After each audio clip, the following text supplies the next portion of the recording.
Queridos amigos, sabemos que el conflicto pronto terminará, sabemos que solo se requiere algo de tiempo y paciencia, pero en el cronograma de Dios ese final ya está marcado. Sin embargo, mientras estamos aquí, tal vez podemos contribuir para también hacer nuestro aporte a lo que es el amor y la justicia que Dios instalará definitivamente en el mundo. ¿Cómo poder aliviar y traer las buenas nuevas a quien es nuestro prójimo? ¿Cómo vivir de una manera que honre al Dios en el cual hemos puesto nuestra confianza? Estudiemos juntos este tema aquí en Lecciones de la Biblia.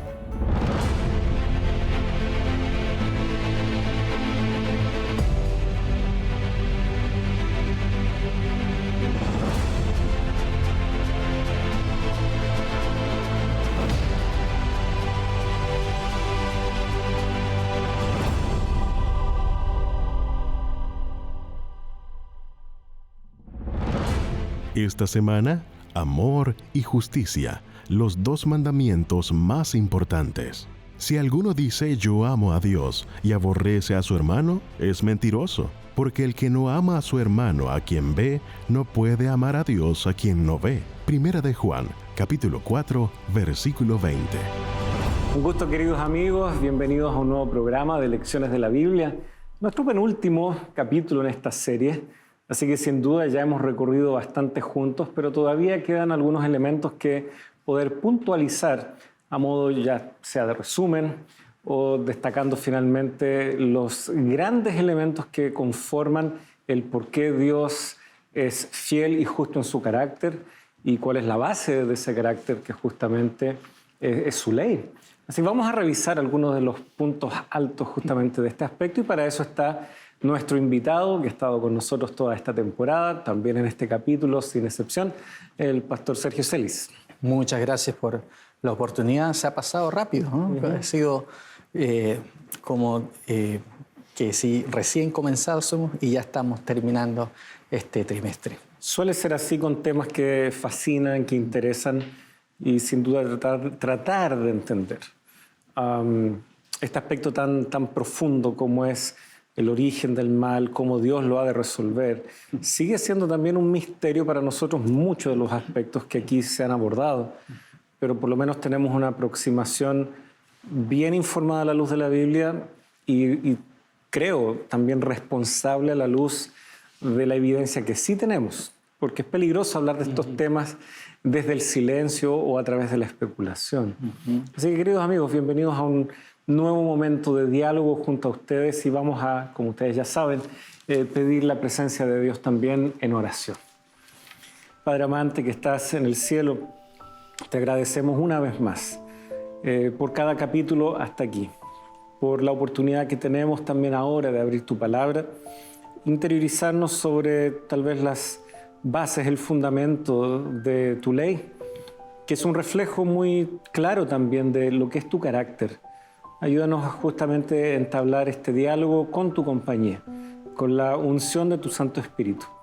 Bendice de manera muy especial a quienes nos están acompañando ahora, que pueda también ser extensible esto a quienes forman parte de su núcleo más cercano, de familia, de amigos, y de quienes también pueden ser alcanzados por este mensaje por medio de un simple compartir tal vez en alguna red. Solo tú sabes el alcance de lo que puede hacer tu palabra para un corazón sincero. Rogamos que este programa pueda honrarte a ti. Lo pedimos en el nombre de Jesús. Amén. Amén. Muy bien. Amor y justicia, como que nos remonta a algunos de los elementos que ya hemos visto, sin duda. Por algo es parte de una serie. Pero el subtítulo o la bajada nos señala algo también, los dos mandamientos más importantes. Esto obviamente viene de algunas de las cosas que Jesús tuvo que aclarar en más de alguna oportunidad, en donde será muy meticuloso en ciertas cosas que estaban expresadas en la ley, no solo el decálogo, entiéndase todas las descripciones tanto respecto a lo ritual, lo civil, también lo moral que Dios le dejó al pueblo a través de sus leyes, ahí desde el Sinaí. Pero a veces nos engaña la idea de pensar todo es importante o todo es igual delante de Dios. A veces se dice esto respecto a los pecados igual. Todos los pecados son iguales. No necesariamente. Hay que mirar en detalle. Hay pecados que se hacen en ignorancia, por hierro, por equivocación. Otros que se hacen a mano alzada. Hay una distinción que hace la palabra de Dios respecto a esto. Y pareciera que respecto a nuestras responsabilidades o respuestas a lo que Dios espera de nosotros como seres humanos, también pareciera que hay una distinción en donde si hay algo prioritario en lo cual no podemos pasar por alto, tiene que ver justamente con lo que vamos a ver ahora, mientras que hay otras cosas, no que de lo mismo, pero tal vez están conectadas con elementos que pueden ser subentendidos o son un resultado de que primero estas cosas están bien enfocadas.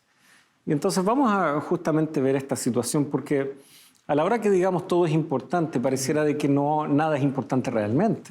Estamos trivializando y colocando todo en un mismo plano. Sin embargo, Jesús sí habló de que de estos dos pilares dependían toda la ley y los profetas y por lo tanto le dio una importancia superlativa. ¿Dónde encontramos esto y en qué contexto tal vez se dieron estas discusiones que llevaron a Jesús a hacer esta aclaración? Sí, es bueno entender tanto el contexto macro como el contexto también más cercano. Porque quizás en el contexto de todo lo que hemos estudiado durante esta temporada, durante este trimestre, hemos visto, ¿no es cierto?, que en este mundo hay maldad, en este mundo hay injusticia, en este mundo hay abuso. Y claro, ¿por qué? Porque es dominado por el príncipe de las tinieblas. Eso significa que no hay ninguna posibilidad de manifestar justicia, manifestar amor en este mundo. No, más bien, justamente Dios quiere que nosotros comencemos a manifestar una actitud de amor y justicia ya en esta tierra. Vamos a vivir en un mundo de amor y justicia, ¿no? Tierra nueva, cielo nuevo.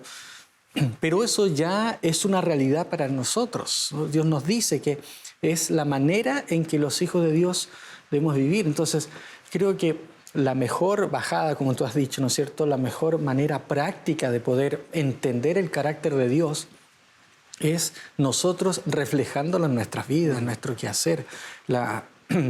Dios quiere revelarse no simplemente para que nosotros lo digamos, uy, qué maravilloso es Dios, que sin duda es muy importante conocerlo y vamos, como dijimos la semana pasada, vamos a terminar todos vindicando los justos juicios de Dios. Sin embargo, también Dios quiere manifestarse para que nosotros aprendamos a ser como Él.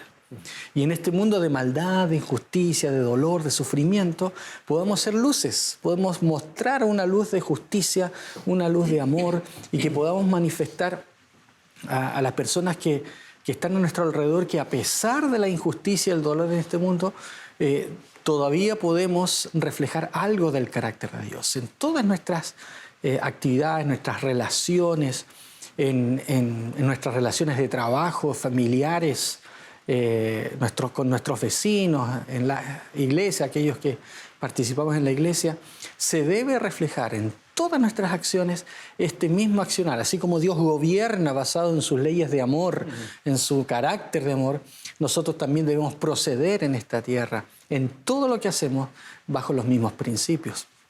Y aquí es donde nos introducimos a este mensaje en donde Jesucristo está en medio de un ataque, vamos a decirlo, constante por parte de los líderes religiosos. Están cuestionando su autoridad, ¿no? Exactamente.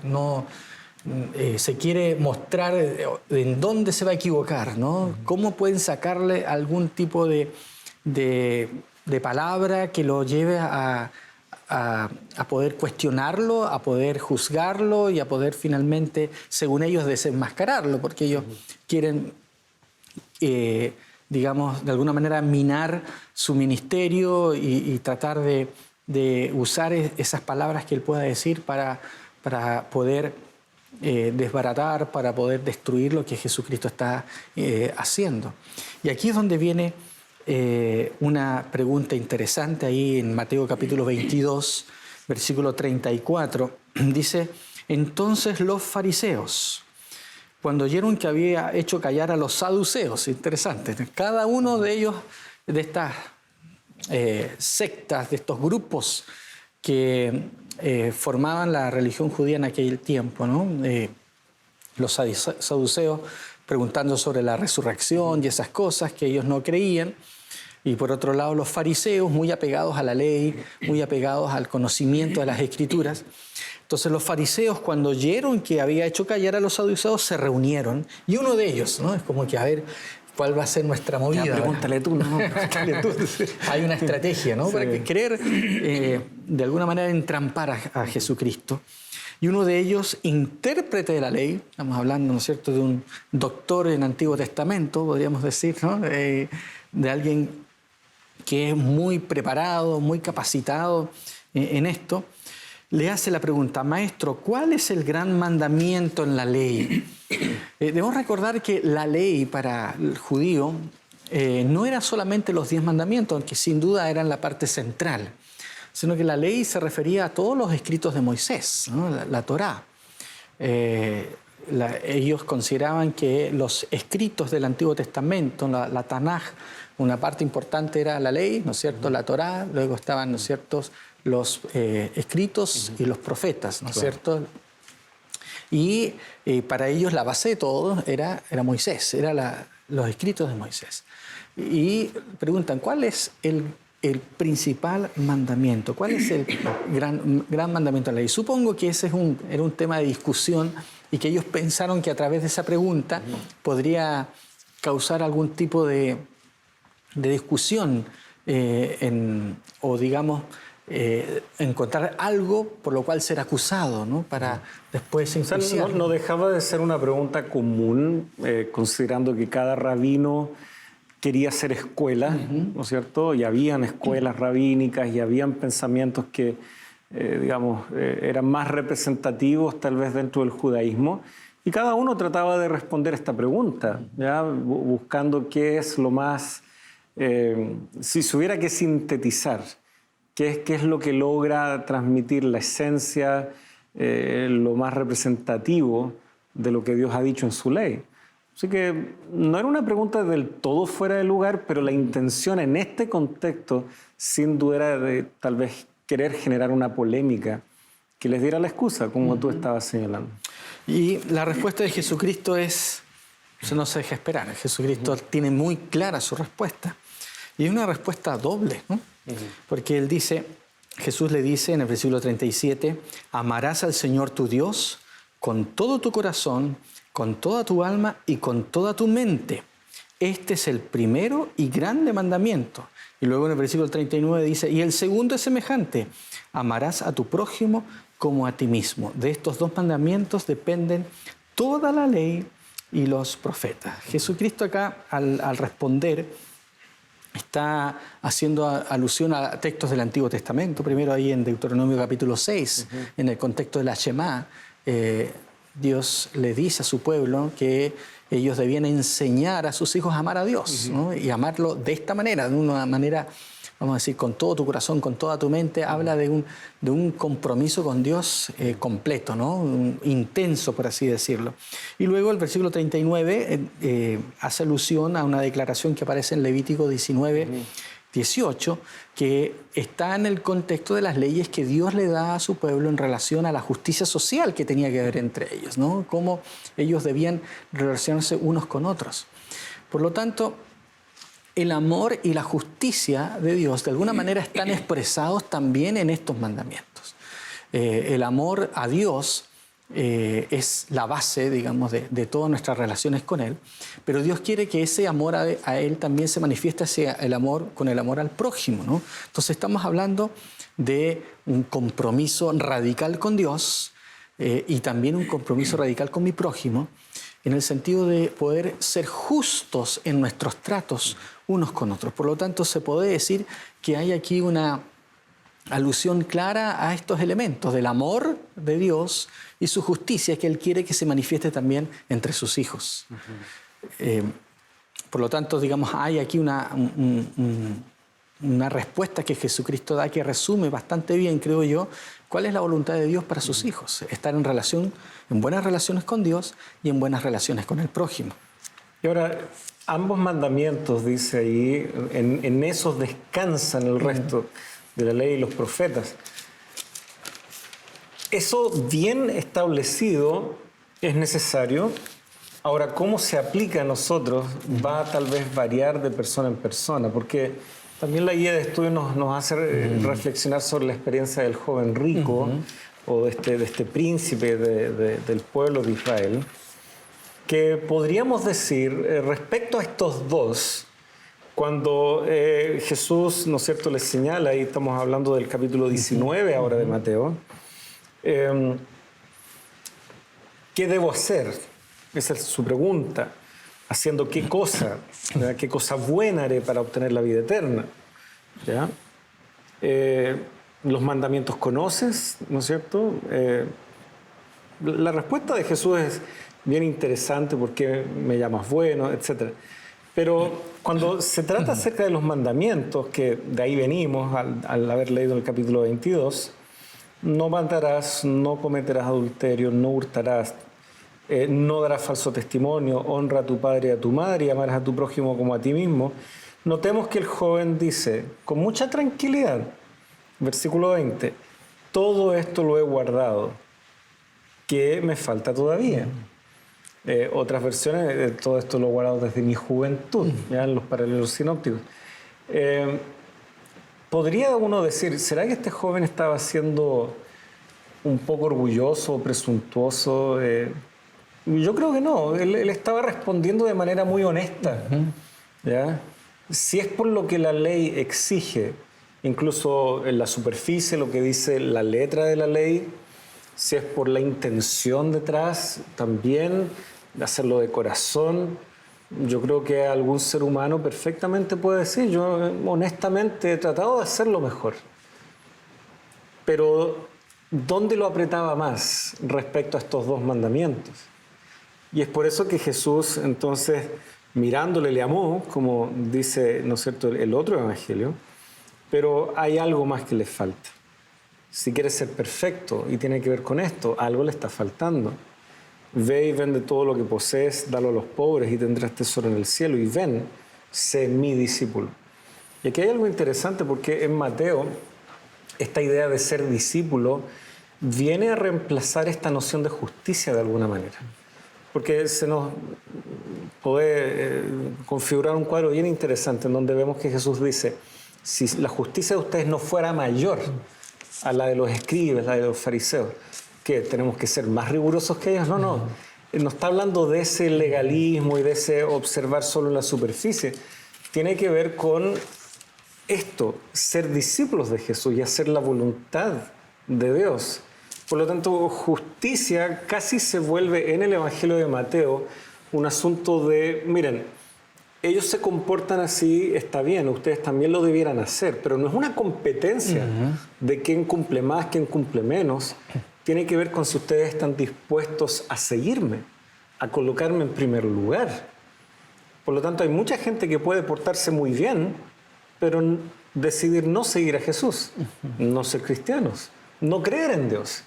Pero son personas buenas. Bueno, ahí no está el tema de quién es mejor siendo relevante en términos de quién sigue a Dios o quién cree en Dios.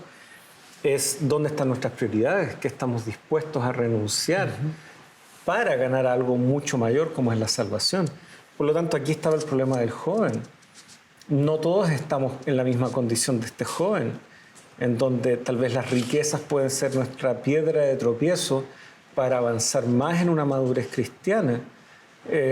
A no todos les va a tocar esa como la gran prueba de su fe, en donde se verá reflejado si están o no dispuestos a ser discípulos de Jesús. Sin embargo, sigue siendo tal vez estos dos focos, el amor a Dios y el amor al prójimo. Va a ser muy difícil que nosotros encontremos un escenario en la vida en donde ser discípulos, abrazar la salvación, y para abrazarla, ¿qué es lo que vamos a tener que soltar que no tenga que ver o con lo uno o con lo otro? Nuestra experiencia puede variar, pero siempre será o amor a Dios o amor al prójimo. Ahí está la cuestión. Nuestro tiempo se ha acabado para este bloque al menos. Así vamos a hacer una pequeña pausa y ya seguiremos viendo también ahora otro par de ideas. Aquí estas eran como el resumen de la ley. Y vamos a ver ahora la otra parte después de esta pequeña pausa.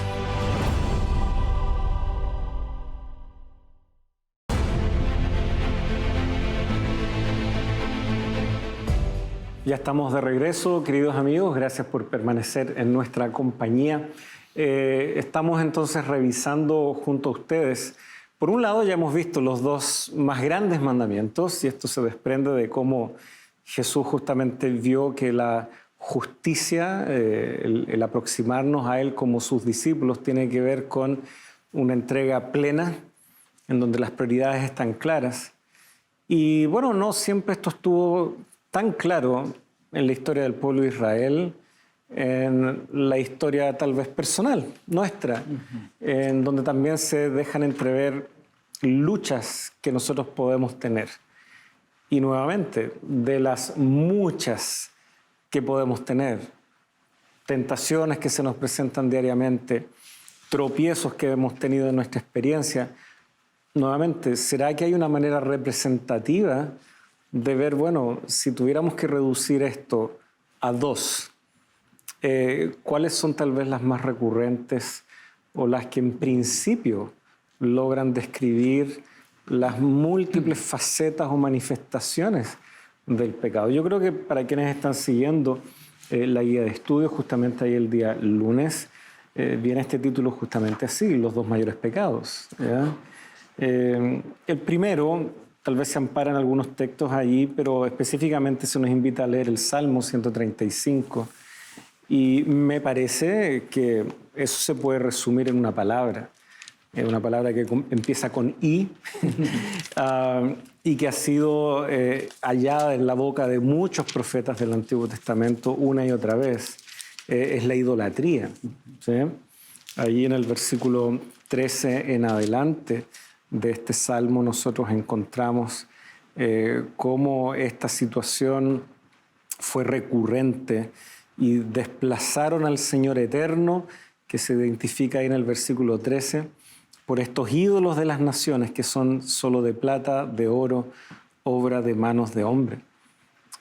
¿Por qué es que la idolatría puede ser una representación tan adecuada, tal vez de los más grandes pecados que el ser humano puede albergar en el corazón? Me llama la atención cómo la palabra de Dios, ¿no?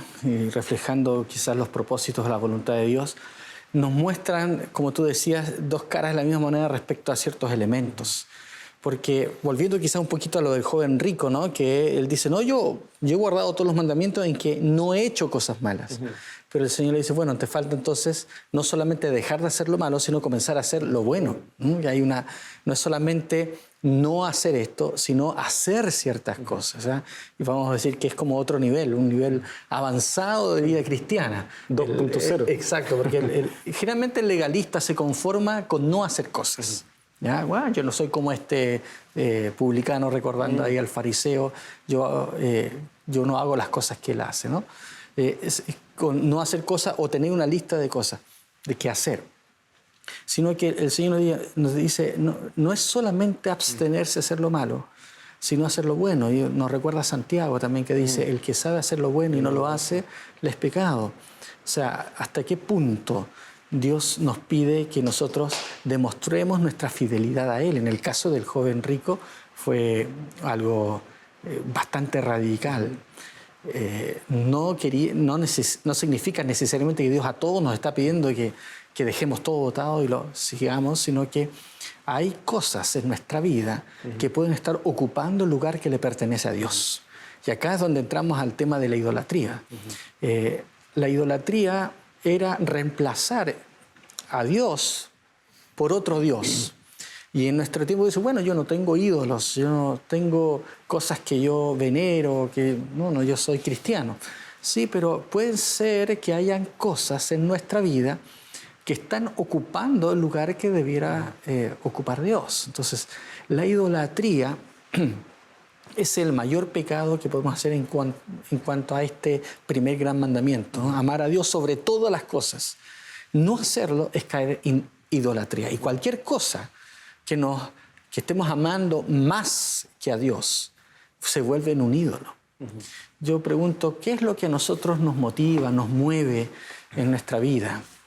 ¿Qué es lo que tú más anhelas en tu vida? A veces, sin querer, nosotros hemos estado cayendo en algún tipo de idolatría en relación al dinero, por ejemplo, como pareciera que fue el caso del joven rico, en el caso de la comida, incluso a veces a algunos, ¿no?, le gusta complacer su apetito. El dios de la gula. El dios, correcto. Es más, relaciones incluso, ¿no? Relaciones que son inapropiadas, que podemos nosotros colocarlas más importante que mi relación con Dios, en un lugar, en un sitial que no corresponde. Por lo tanto, vemos aquí que el primer gran pecado, así como el primer gran mandamiento es amar a Dios, el mayor pecado aquí que se tipifica en el Antiguo Testamento es colocar ídolos, ¿no? Tomar ídolos y colocarlos en el lugar que le corresponde a Dios.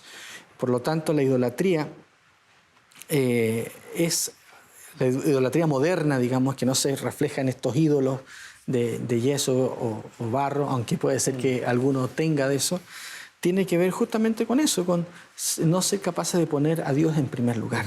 Es interesante que Pablo, escribiéndole a Timoteo, dice que en estos postreros días habrán hombres amadores de sí mismos. O sea, Dios tiene ahora que competir con nuestro propio ego. Entonces no hay que mirar muy lejos para encontrar esos ídolos. Pueden ser justamente, y voy a ser intencional en esto, mis intereses, mis prioridades, mis afectos, o sea, lo mío. Me lo merezco. Me lo merezco. Sí, después de un año de trabajo, sí, me lo merezco. Ahora, no es que sea malo, digamos, dedicarse tiempo para por algo uno. dice amar al prójimo como a uno mismo, claro, estamos de acuerdo. Pero el amor a uno mismo puede desplazar ese amor a Dios y su venida, en el contexto de lo que Pablo le dice a Timoteo. Y a todos los que aman su venida. Algunos realmente prefieren que Jesucristo ni siquiera venga porque quieren terminar su educación, su título, su casa. Nuevamente, lo de uno. Mis planes antes que los planes de Dios. Y nada en contra de terminar una carrera, nada en contra de hacerse una linda casa, al contrario.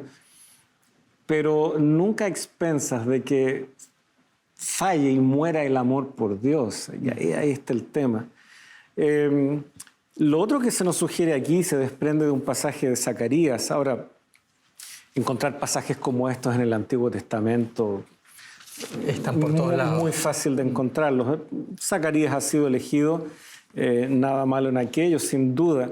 Versículo 9 en adelante del capítulo 7 de este libro profético. Así ha dicho el Señor de los ejércitos: juicio verdadero juzguen, y misericordia y compasión practiquen, cada uno con su hermano. No opriman a la viuda, al huérfano, al extranjero ni al pobre, ni tramen el mal en sus corazones unos contra otros. Y continúa la lectura que se nos sugiere hasta el versículo 12. Pero creo que hemos entendido lo esencial de lo que se nos está reclamando acá. Y justamente si lo primero tenía que ver con la idolatría que desplaza a Dios y el lugar que le corresponde a Dios, ahora este segundo nuevamente tiene que ver con nuestro prójimo. A veces, como tú decías, siguiendo el mismo razonamiento, este mundo en donde a veces hay tantas cosas que nos dan temor, ¿no? Hay mucha injusticia, hay mucha maldad. Pareciera que la manera de poder salir adelante es a expensas de los demás. ¿No? Si tú quieres triunfar en la vida, tienes que no mirar a nadie, preocuparte por ti mismo, nadie se va a preocupar por ti, tú tienes que imponer tus propósitos.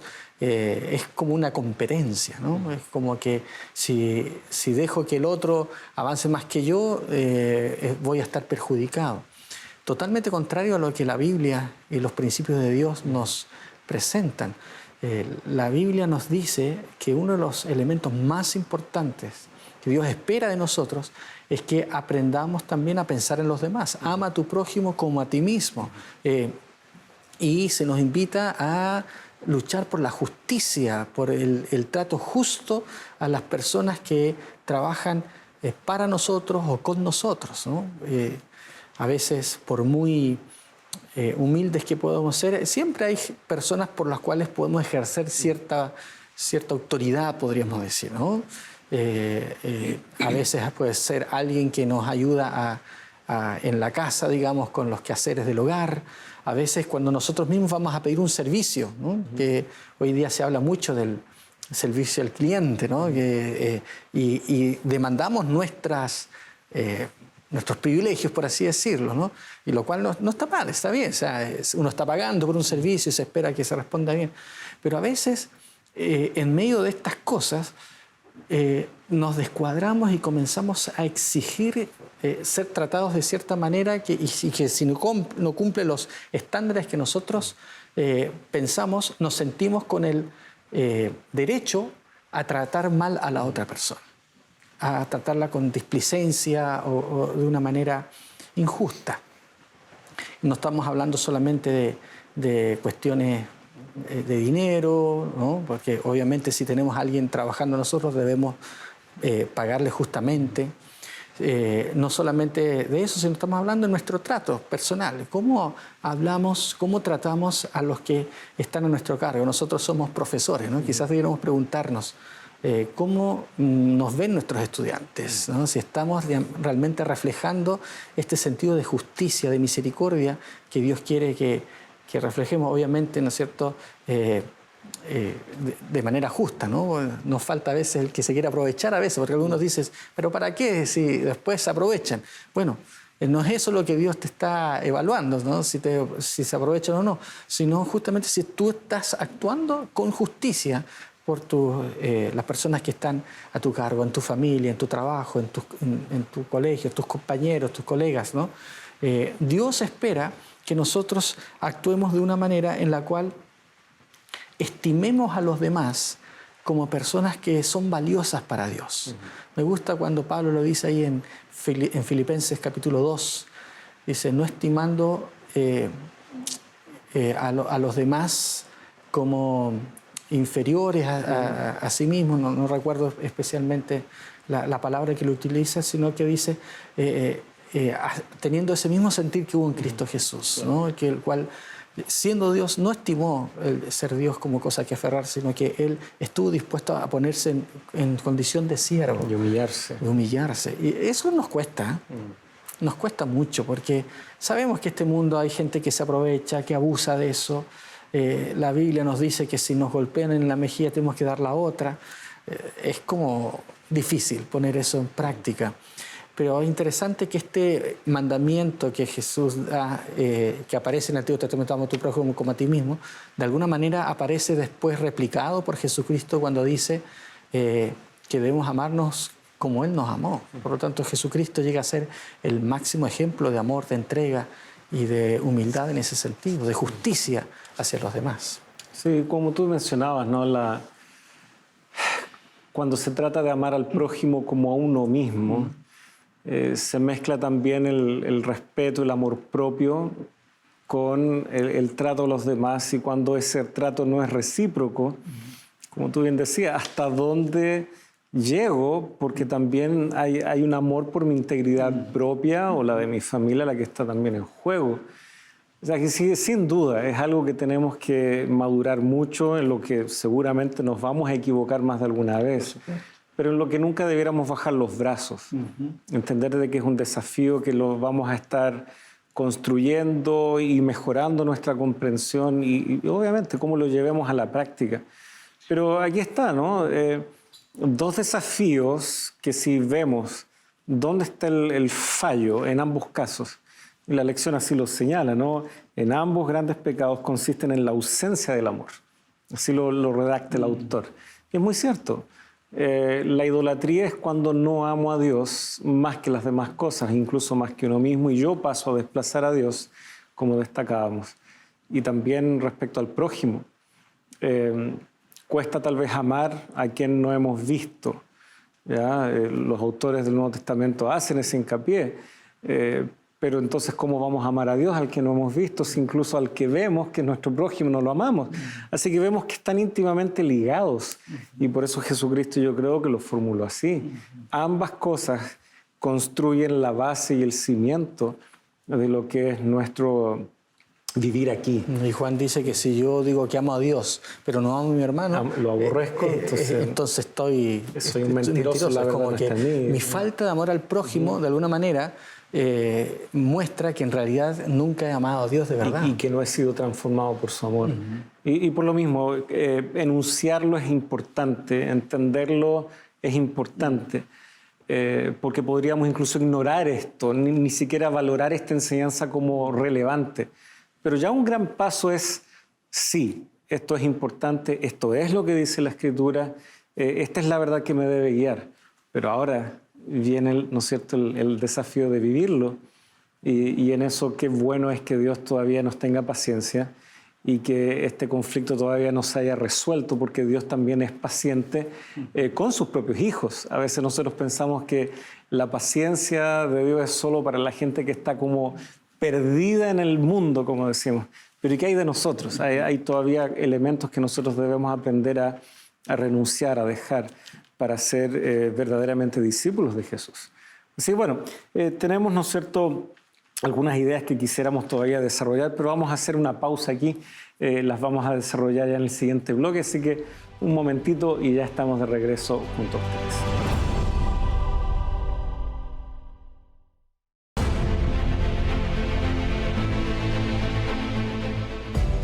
Hola amigo, antes de continuar con el tema de hoy, quiero preguntarte algo. ¿Alguna vez has tenido dudas con respecto a la ansiedad, la depresión o la salud mental?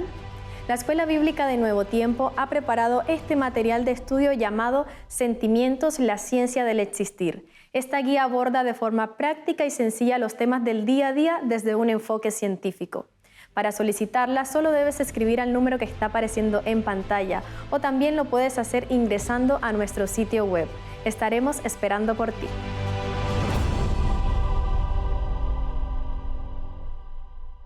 Queridos amigos, gracias por permanecer junto a nosotros. Ya estamos de regreso a este tercer y último bloque en donde estamos revisando algunas de estas ideas y conceptos relativos a cómo nosotros podemos vivir y desarrollar lo que es el amor y la justicia como los fundamentos de la ley de Dios y lo que es la expresión de su carácter, que de alguna manera también tiene que verse replicada en nuestra vida como sus seguidores.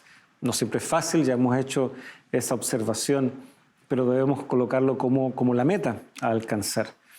Hay un salmo que también se nos ha sugerido esta semana estudiar, que es el Salmo 82, y se nos expresa también aquí cómo Dios ve la necesidad que el mundo tiene de que haya justicia. Ahora, ¿cómo es que se transmite esta idea, esta noción en este salmo en particular? Bueno, el Salmo 82 es un salmo un poco curioso, porque comienza con una declaración que no siempre es fácil entenderla, ¿no?, que ha sido interpretada de distintas maneras. Dice el versículo 1, Dios se levanta en la reunión de los dioses. Y la verdad que es una frase un poco, ¿de qué estamos hablando, no? Esta versión dice, Él juzga en medio de los jueces. ¿Ya? Dios ocupa su lugar en su congregación, Él juzga en medio de los jueces. Interesante. Acá dice, en medio de los dioses juzga. Bueno, porque se usa la palabra Elohim acá, sí, ¿no? Elohim sabemos que se refiere a Dios, pero también puede referirse a seres con autoridad, tanto angelicales como humanos.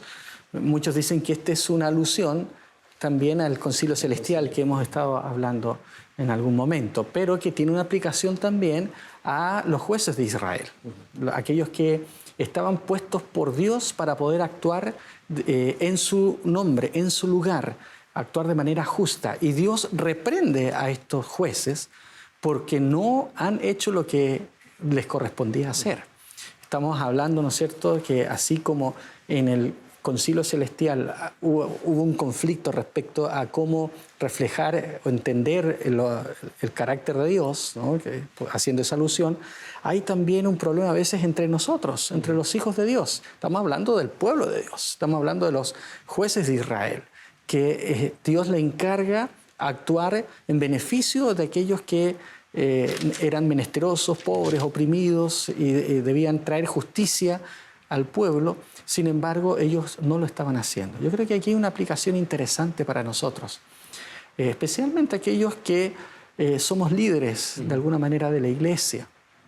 Dios nos ha puesto para que también actuemos como sus representantes y en algún momento nos va a pedir cuenta respecto a cómo nosotros hemos tratado, cómo hemos actuado con aquellos que están a nuestro cargo. En distintas posiciones, hay pastores, hay administradores, hay ancianos de iglesia, directores de departamento, diáconos, cualquier sea la posición, incluso como miembros de iglesia, nosotros estamos representando de alguna manera a Dios y debemos reflejar esa justicia, ese amor que Dios tiene por los necesitados. La lección menciona varios otros textos. Me gusta el de Miqueas, capítulo 6, versículo 8, cuando dice: hombre, Él te ha declarado lo que es bueno, lo que pide Jehová de ti, solamente hacer justicia, amar misericordia y humillarte ante tu Dios. O sea, es claro que Dios espera que nosotros actuemos de una manera en la cual nosotros protejamos los derechos, por así decirlo, protejamos el bienestar de aquellos que están a nuestro cargo.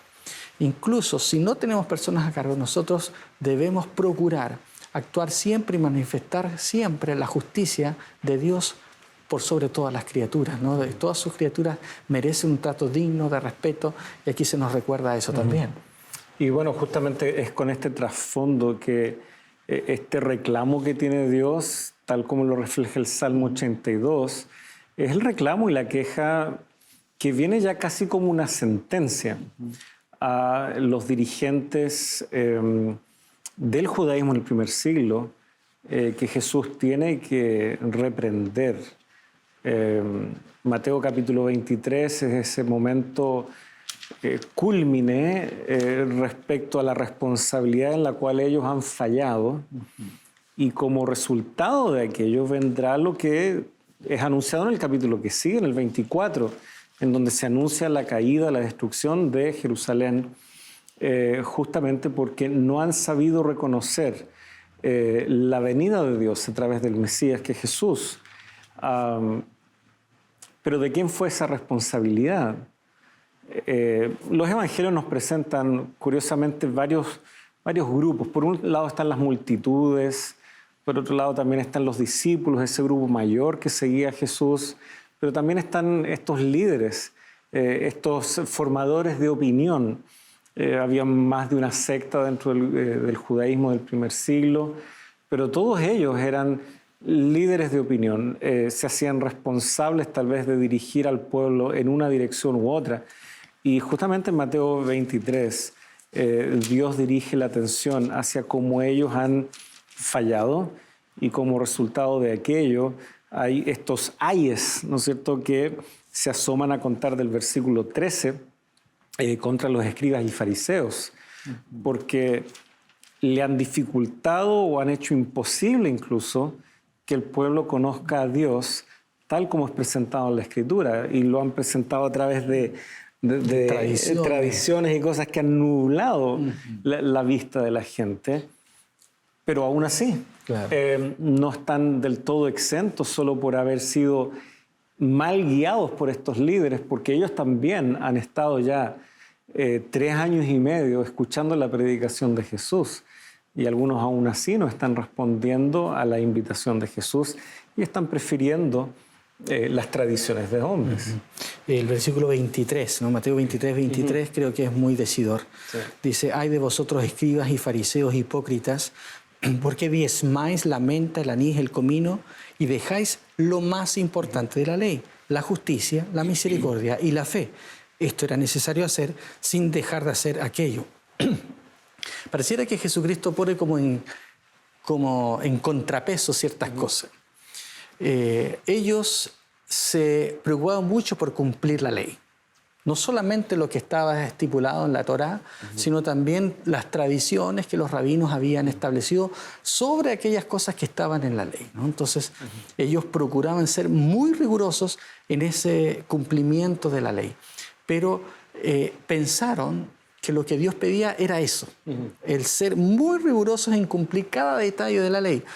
No significa que eso no sea importante, pero Jesús le dice: en realidad hay algo que es más importante, porque las leyes el sentido que tenían era reflejar el amor de Dios, el amor de Dios por su pueblo. Y ellos perdieron el foco, hicieron de las normas y de las tradiciones después que ellos establecieron sobre eso, el foco, lo más importante, cuando lo que Dios realmente quería es que ellos a través de esas leyes manifestaran su amor y su misericordia. A veces me pregunto si nosotros también en la iglesia, en nuestro cristianismo, nos hemos enfocado más en las formas que en los principios. Siempre la forma correcta es la nuestra. Y ahí está el problema. ¿Y quién nos ha dado ese derecho, esa autoridad? Hay quienes, al mirar a veces cómo... Y vamos a hablar de nuestra iglesia. Nuestra iglesia tiene presencia en diferentes partes del mundo, en donde también elementos culturales, de vestimenta, de formas de adorar, la misma, los elementos rituales tal vez, son distintos y lo miran como que, oh, no debiera ser así, porque nuestra forma es la correcta, como que casi la cristiandad se ha revestido de occidentalismo. Hay que tener cuidado con eso. Entonces, si la única forma correcta es la mía, tal vez debo abrirme un poco y entender, el cristianismo ahora tiene presencia mundial, Dios nos encuentra en la realidad en que estamos. En la Biblia misma hay muchos de elementos culturales que eran propios de la época, que nosotros, si somos bien honestos, no los hemos adoptado. Porque nosotros claramente venimos de un legado más bien occidental, europeo, llamémosle así, qué sé yo, no oriental, como podría ser genuinamente pensar en esa región del mundo en donde Jesús se movió y dialogó y conversó. Así que respetando esos elementos culturales, claramente puede haber una diversidad, pero aquí Jesús está hablando de qué es lo que tiene más peso, y de hecho esta palabra, lo más importante, en realidad significa lo más pesado de la ley, que tiene más peso específico delante de Dios. Las otras cosas, claro, no es prudente descuidarlas. Esto era necesario hacer sin dejar de hacer lo otro, sin duda. Pero nunca a expensas. Y a veces nosotros hablamos de que eran tan meticulosos, como que eran muy rigurosos, muy cuidadosos. Eso no es malo, pero el problema es que ellos llevaban esa rigurosidad en lo que tú decías, solo en la forma, solo en lo exterior. Meticulosos contando cuántas semillitas habían, pero totalmente despreocupados del prójimo. O meticulosos en, como dice el versículo 24, que cuelan el mosquito porque no quieren contaminarse, pero se tragan el camello, que es un animal que no debe comerse. Entonces, el desequilibrio que hay, ¿no es cierto? Por lo tanto, lo meticuloso de ellos no es algo digno de alabanza en el sentido de debemos ser entonces más meticulosos. No, tiene que ver con la orientación y la motivación, tal como tú destacabas. Por lo tanto, esa justicia a la cual estamos siendo llamados no tiene que ver con competir con los fariseos y de ser doblemente legalistas que lo que ellos eran, no. Jesús está colocando el acento en cuál es el foco, cuál es la motivación del por qué hacemos ciertas cosas.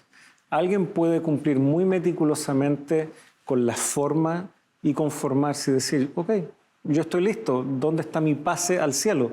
Yo ya estoy al otro lado, pero está fallando en estas cosas, que es la que Jesús justamente le reclama a estos líderes del pueblo que no han sabido transmitir amor a Dios, amor al prójimo, como las cosas más pesadas de la ley, misericordia, etc. Y eso se rastrea en muchos pasajes también del Antiguo Testamento, en donde esto se ve aparejado con la obediencia a Dios. ¿Ya? Puede haber un ritual muy hermoso, muy bonito, pero en total desobediencia a lo que Dios ha pedido también. Eso no es lo que Dios está buscando. Ahí el equilibrio es importante, poder cumplir las normas que como iglesia yo creo que hemos establecido ciertos códigos, ciertas, vamos a decir, maneras, formas, que no son malas en sí, sino que están conectadas con ciertos principios que nosotros respetamos, pero no olvidemos que el propósito de esos principios es finalmente manifestar amor. Y cuando pasamos a llevar el amor al prójimo, es problemático, ¿no? Y bueno, hay una parábola, el tiempo ya se nos está yendo, pero la parábola justamente del buen samaritano, así la hemos conocido. Tenemos poco tiempo, pero sabemos que si hay algo que Jesús justamente quería puntualizar aquí era el amor al prójimo. Porque hay un cierto hombre que quiere justificarse a sí mismo. Entonces dice, bueno, pero ¿quién es mi prójimo? Por favor, enséñame, ilumíname respecto a quién es mi prójimo, para que, teniendo eso claro, le haga el bien. Y Jesús sale con que el prójimo es el samaritano, tal vez la persona menos grata para un judío de la época. ¿Qué tal vez enseñanza sacamos de esta parábola en este sentido? Quizás para poder aplicarla rápidamente a nuestra realidad, a nuestro contexto. Cada sector, cada país donde vemos quizás tiene algún problema respecto a ciertas personas que pueden ser no gratas, ¿no? Hay países donde pelean con el tema del racismo, hay otros que quizás hay clasismo, hay situaciones en cuanto a las clases sociales. Yo no sé, cada persona puede saber qué persona o qué tipo de persona quizás le cuesta un poquito asimilar como prójimo. El Señor usó un samaritano para poder mostrarle a los judíos cuál era el problema que ellos tenían. Y no, quizás puede ser que con nosotros, voy a hacer con un extranjero, acá en Chile ha habido mucha discusión respecto al inmigrante, al extranjero que ha llegado, y hay cristianos que les ha costado también poder asimilar esas situaciones porque no estaban acostumbrados. ¿Cuál es el prójimo que Dios te está pidiendo que ames, ¿no? Pero sin duda el Señor está invitándonos a cada uno de nosotros a poder aprender a manifestar ese carácter de amor, esa humildad, esa demostración de que el Señor está actuando en nuestra vida a través de actos concretos. ¿Cuándo fue la última vez que llevaste a alguien a comer a tu casa? Alguien que necesitaba realmente un pedazo de pan. ¿Cuándo fue la última vez que te preocupaste porque alguien pudiese tener un buen lugar para dormir? ¿Cuándo fue la última vez que nosotros buscamos ayudar a alguien de verdad? No solamente con una limosna, sino ayudándola a salir adelante, a poder proveer los medios para que esa persona pueda salir de su condición. El Señor espera que en este gran conflicto no solamente lo conozcamos de teoría, sino que también llevemos a la práctica el conocimiento de Él. Y por eso en este momento, en este día, yo quiero invitarte a que tú puedas también reflejar el amor de Dios, el carácter de Dios a través de tus acciones, a través de aquellas cosas que Dios quiere hacer a través tuyo y poder llegar a aquellas personas que necesitan conocerlo. ¿Por qué no tomamos juntos la decisión de poder aprender a reflejar más el amor y la justicia de Dios a través de nuestras acciones?